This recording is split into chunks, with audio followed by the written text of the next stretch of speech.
شيكن كاسادياس تنزل في القلب على طول.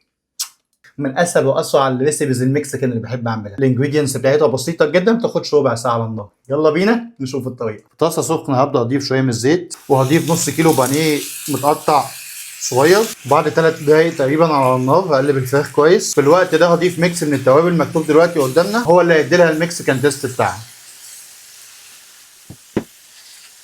والتركايه هنا هضيف تقريبا نص معلقه من صلصه الطماطم. وقبل الفراخ ما تدخل على سوا هبدا اضيف بصل مقطع رفيع خالص كده، يا دوب يدبل شويه كده، مش هسيبه وقت طويل على النار. اضيف فلفل الوان 3 دقايق بالظبط، وكده الفراخ هتبقى جاهزه معانا.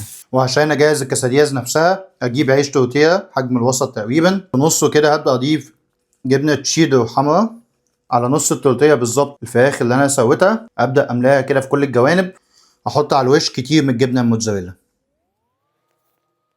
واقفل النص كده، وبكده هيبقى جاهز ان هو ينزل معانا على الطاسه. قطعه صغيره من الزبده هبدا اضيف الكاسادياز لحد ما تاخد وش من على الجنبين، واسيبها تقريبا 3 دقايق على كل وش، واقلبها لحد ما تاخد الكراست واللون اللي احنا شايفينه ده. انا شخصيا بحب جدا اكلها مع باربيكيو صوص.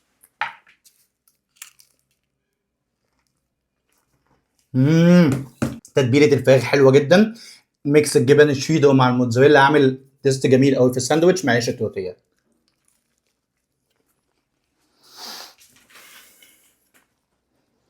رهيبه، حلوه جدا.